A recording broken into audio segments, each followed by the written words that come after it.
안녕하세요. 반갑습니다. 강산들이고요. 산들이가 신규 간호사가 꼭 알아야 할 혈액 검사 결과 이야기해가지고 지난번에는 CBC에 대해서 알아봤고요. 이번에는 LFT에 대해서 알아볼 건데요. 우리가 환자분들이 혈액 검사를 하면은 결과지가 쫙 나오잖아요. 근데 결과지는 이 CBC 따로 LFT 따로 이렇게 항목대로 나오는 게 아니거든요. 그래서 이게 CBC가 나오다 LFT가 나오다 다시 또 CBC가 나오고 이렇게 검사 항목이 좀 섞여서 나오잖아요. 그래서 초보 간호사는 좀 볼 때 헷갈릴 경우가 많거든요. 그래서 순서대로 할 건데요. 이 LFT로 할 수 있는 항목은 여기 왼쪽 표에 있는 여기하고 이쪽 오른쪽 표에 있는 여기 있잖아요. 이거 할 수 있고 이거 외에도 있는데 산들이 병원에서는 현재 이 항목을 하고 있거든요. 그래서 이 항목에 대해서 한번 알아보도록 할게요. 먼저 이 왼쪽 위에 있는 이 보틀 있잖아요. 이 보틀이 바로 이 SST 보틀이라고 해가지고 LFT 검사를 하는 보틀이거든요. 그래서 이 보틀로 이 밑에 있는 쭉 이 밑에 지금 항목들 있잖아요. 이 검사를 할 수 있는 거고요. 이거는 지금 실제로 산들이 병원에서 환자분이 검사한 검사 결과지거든요. 그래서 여기에 지금 이렇게 쫙 항목들이 있잖아요. 그래서 이 항목들을 이대로 여기다 이렇게 집어넣은 거예요. 그래서 이 순서대로 알아볼 거고요. 그리고 여기는 지금 검사 항목이고요. 이쪽에는 이 환자분이 실제로 나온 수치예요, 수치. 그래서 이 환자분의 경강 상태를 여기서 알려주는 거고요. 맨 오른쪽에 있는 이거는 기준이거든요, 기준. 그래서 이 기준은 병원마다 약간씩 틀려요. 그래서 산들이가 여기다 지금 적지는 않았거든요. 그래서 여기는 기준이라는 거 이렇게 알고 보시면 될 것 같고요. 첫 번째로 여기 토탈 프로테인 이렇게 되어 있는데요. 이거는 총 단백을 말하는 거고요. 이 총 단백질 기준은 6.5에서 8.0이거든요. 근데 산들이가 다른 영상에서 이 총 단백은 알부민하고 글로불린으로 되어 있다 그랬잖아요. 그래서 이 총 단백 검사는 가끔씩은 이 알부민 수치를 알아보기 위해서 검사를 할 때도 있고요. 아니면은 뭐 환자분의 영양 상태가 알고 싶을 때 검사를 하는 거고요. 이 수치가 증가를 할 때는 우리가 설사나 구토를 많이 해가지고 탈수가 되어 있을 때도 증가를 하고 또는 고단백질증일 때 증가가 할 수 있는데요. 이 고단백질증은 보통 한 8.5 이상일 때 우리가 고단백질증으로 판단을 한다고 합니다. 그리고 이 총단백이 감소를 할 때는 물론 영양 불량일 때도 감소를 하겠죠. 그리고 또 갑상선 기능 항진증이 있으면은 우리가 이 갑상선 기능 항진증이 필요 이상으로 막 에너지를 많이 써가지고 땀도 많이 흘리고 또 막 엄청나게 많이 먹는데 또 체중은 감소하고 이런 거잖아요. 이럴 때 또 이 총단백이 감소가 할 수 있고요. 또는 뭐 발열이라든지 간경화 이렇게 간에 대한 질환이 있을 때도 감소를 할 수 있다고 합니다. 그리고 그 밑에 보시면은 알부민이 있는데요. 이 알부민은 기준이 3.5에서 5.0이고요. 이거는 보통 영양 상태 아니면 간 기능을 평가할 때 우리가 검사를 하는 거고요.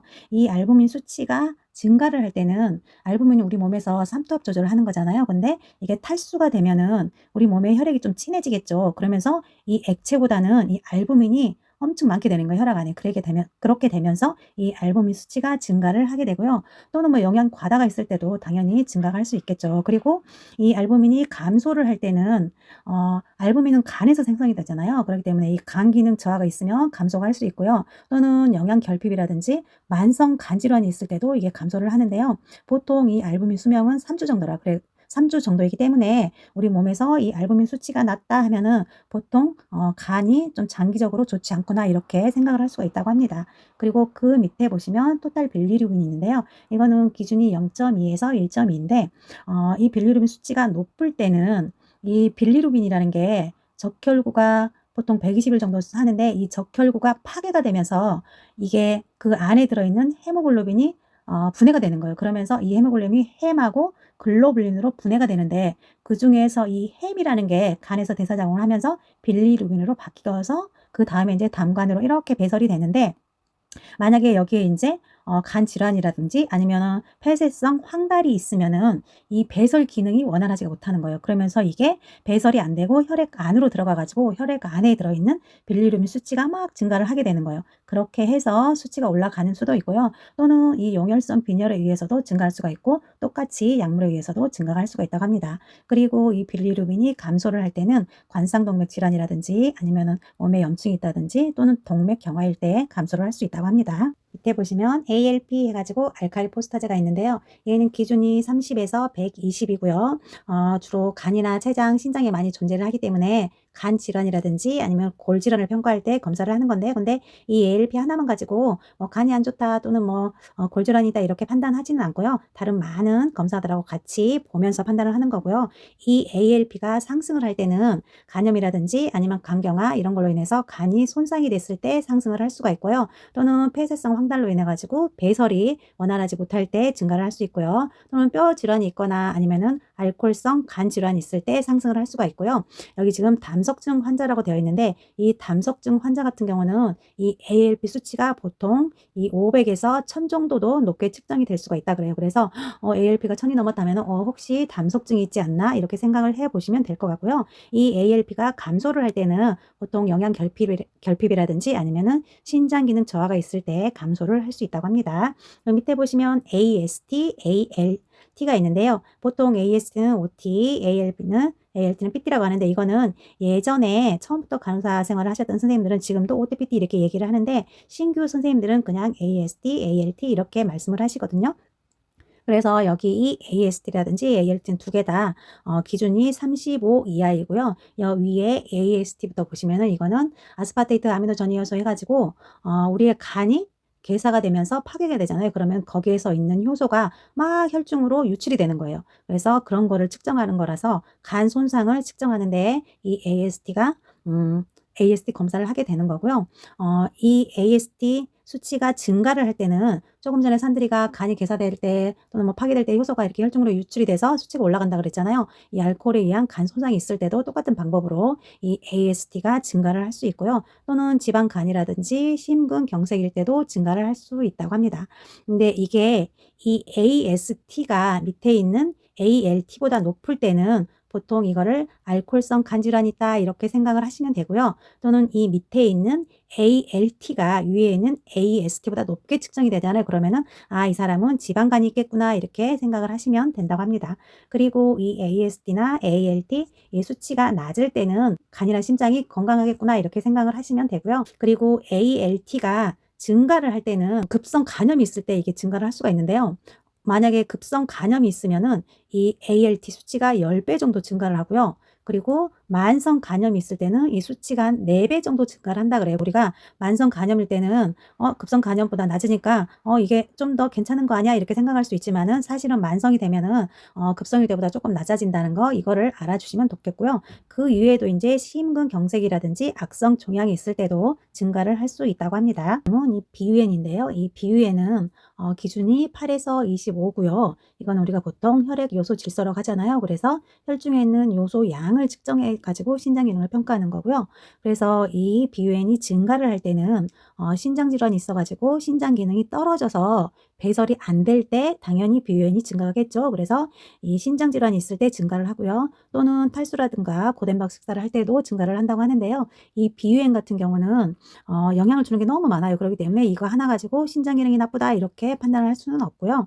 이 BUN이 감소를 할 때는 역시나 간 기능이 저하가 돼 가지고 요소를 생산하지 못하거나 아니면 조금씩 감소를 해서 생산을 한다던가, 아니면은 항이뇨 호르몬이 증가를 해 가지고, 항이뇨 호르몬은 이뇨를 못하게 하는 거잖아요. 그럼으로 인해서 체액량이 증가를 해요. 그러면 체액량이 증가하면 희석이 되겠죠. 그러면서 이 수치가 감소가 될 수가 있습니다. 이 밑에 있는 크레아틴인은 크레아틴 양을 측정해 가지고 신장 기능을 평가하는 거고요. 이 크레아틴 양이 증가를 할 때는 크레아틴은 근육에서 만들어지는 노폐물이라 그랬잖아요. 그래서 신장을 통해서 이렇게 배출이 되는데, 이 신장 질환이 있으면은 배출을 못하는 거잖아요. 그렇기 때문에 높아질 수 있고, 그리고 이 크레아틴은 남자들이 여자보다 근육량이 많잖아요. 그래서 남성이 조금 높을 수 있고요. 또는 탈수가 있으면은 이 신장으로 들어오는 혈액량이 감소하잖아요. 그러므로 인해서 배설량도 감소돼 가지고 혈중의 요소량이 좀 증가할 수가 있어요.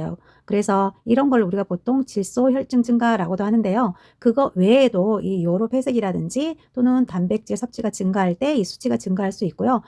수치가 50%가 감소됐거나 아니면 10 이상이 되면은 우리가 투석을 해야 된다고 생각을 하시면 되겠습니다. 이 크레아틴이 감소를 할 때는 크레아틴 생성이 감소가 될 때 당연히 감소가 되겠죠. 그리고 단백질 섭취가 감소해도 이게 감소할 수가 있다 그래요. 근데 우리가 신장 기능을 평가할 때는 이 BUN 크레아틴도 보지만은, 요즘에는 보면은 이 크레아틴하고 사구체 여과율을 많이 보는 것 같아요. 그래서 이 BUN 크레아틴보다는 이 크레아틴하고 사구체 여과율을 본다 이렇게 생각을 하시면 될 것 같고요. 그 밑에 보시면 이제 B형 간염 항체가 있잖아요. 항체. 이 항체는 우리가 면역력을 획득을 하면은 포지티브로 나타나는 거고요. 한번 획득을 하면 이게 평생 가는 거잖아요. 그래서 면역력이 있는 거다 이렇게 생각을 하시면 되고요. 여기 네거티브 같은 경우는 백신 접종을 안 받았다거나 아니면은 면역력이 없는 상태를 말하는 거거든요. 그렇기 때문에 네거티브가 나올 때는 접종을 해야 되겠구나 이렇게 생각을 하시면 되고요. 여기 밑에 이제 B형 간염 항원이 있잖아요. B형 간염 항원 같은 경우는 급성일 때 조금 수치가 많이 올라가고요. 만성일 때도 물론 수치가 올라가지만 이 급성일 때 더 올라간다는 기억을 해주시고요. 그리고 이게 이제 급성이 계속 한 6개월 이상 지속이 되잖아요. 이 기운이. 그러면 우리가 만성 간염으로 진단을 한다는 거 있고요. 그리고 이게 이제 만약에 면역력이 획득이 되잖아요. 이렇게 간염이 돼가지고 면역력이 획득이 되면은 이 균이 사라지면서 이제 포지티브가 되게 되는 겁니다. 자, 다음은 포타슘인데요. 이 포타슘은 우리가 칼륨을 포타슘이라고 하는데요. 이 기준은 3.5에서 5.5가 기준이고요. 이 칼륨 같은 경우는 우리 이 근육을 막 수축하거나 자극해가지고 신경 전달 역할을 하는 거거든요. 그래서 이 칼륨이 증가를 할 경우에는 신장 기능 저하나 아니면 심부전으로 인해 가지고 칼륨 배출이 감소한 경우에 우리가 보통 고칼륨 혈증이라고 하잖아요. 그래서 그럴 때 증가를 할 수가 있고요. 또는 이 투석 환자 같은 경우는 소변 배설량이 감소를 하잖아요. 그럼으로 인해서 이 칼륨 수치가 증가를 할 수가 있습니다. 또는 무슨 근육에 문제가 있을 때도 증가를 할 수 있고요. 이 칼륨 수치가 감소를 할 경우는 이 칼륨 수치가 감소를 할 경우는 우리가 구토라든지 아니면 무슨 약물 부작용으로 인해서 이 저칼륨 혈증이 올 때 이때 칼륨 수치가 감소를 할 수 있고요. 또는 뭐 신장이라든가 신장 질환이 있을 때도 감소를 하지만은 또 여기에 이뇨제 있잖아요. 이뇨제가 어떤 거는 칼륨을 보존하면서 이뇨를 하는 것도 있고 어떤 거는 이 칼륨을 같이 가지고 빠지는 경우도 있잖아요. 그래서 이 이뇨제로 인해서 이 칼륨이 감소하는 수도 있습니다. 그럼 밑에 보시면은 CL 해가지고 염소가 있는데요. 이 염소 같은 경우는 기준이 101에서 109거든요. 근데 이 염소는 우리 몸에서 삼투압 역할을 하는 거예요. 그래서 수분을 재분배하고 하면서 양이온하고 음이온 이 균형을 맞춰주는 역할을 하는 거거든요. 그래서 이 염소가 염소 수치가 증가를 할 때는 탈수라든지 아니면 쿠싱 증후군 또는 호흡성 알칼리증 또는 뭐 대사성 상증 이럴 때 증가를 할 수가 있고요. 감소를 할 때는 대사성 알칼리증일 때 또는 구토하고 당뇨성 케톤산증일 때 감소를 할 수가 있습니다. 자, 다음은 이 소디움인데요. 소디움 같은 경우는 나트륨을 말하는 거고요. 기준은 135에서 145가 되겠습니다. 그리고 이 나트륨이 하는 일은 우리 혈액 안에서 전기 전달을 조절하고 또는 수분 균형을 유지해주는 역할을 하는 거고요. 이 나트륨 수치가 증가를 할 때는 당뇨라든지 아니면 탈수, 고혈압일 때 증가를 할 수가 있는데요.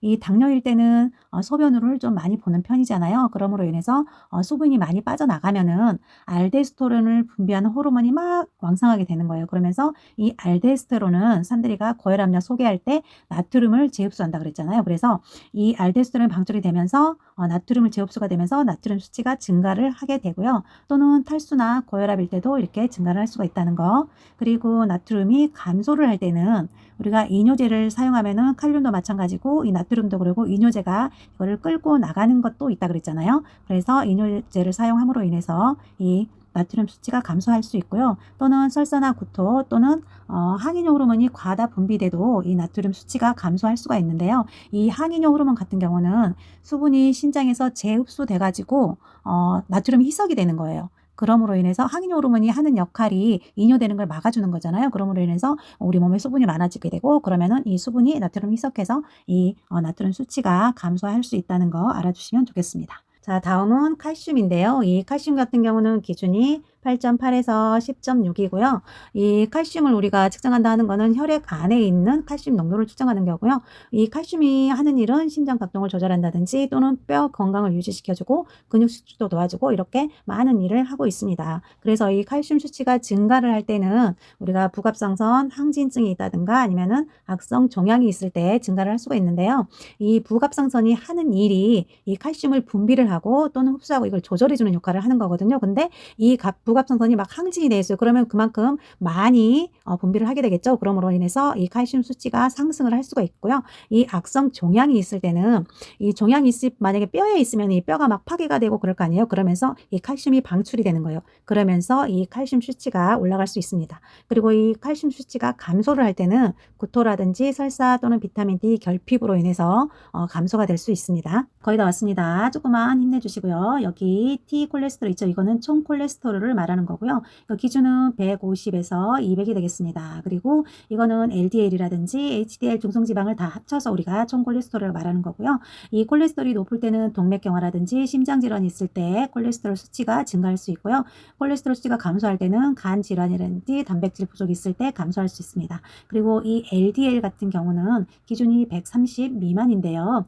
이 LDL을 우리가 나쁜 콜레스테롤 이렇게 말을 하잖아요. 그 이유가 바로 이 혈관 벽에다가 이 콜레스테롤을 쌓아두는 역할을 하는 게 이 LDL이에요. 그래서 콜레스테롤을 혈관 벽에다 쌓아두게 되면 당연히 심장질환이 생길 수 있겠죠. 그래서 이 수치가 높아지면은 심장질환이 있는 거고, 심장질환이 있으면 또 이 LDL 수치가 올라가는 게 당연한 게 되는 거죠. 그리고 LDL 수치가 감소할 때는 우리가 건강하다고 생각할 수 있는데요. 이 LDL 수치가 낮으면은 당연히 심장질환이 없을 거고, 그러다 보면 건강하다고 생각을 하시면 되겠고요. 이 HDL 같은 경우는 우리가 좋은 콜레스테롤 이렇게 말하잖아요. 그 이유가 이 HDL 같은 경우는 동맥벽에서 이 콜레스테롤을 제거를 하는 거예요.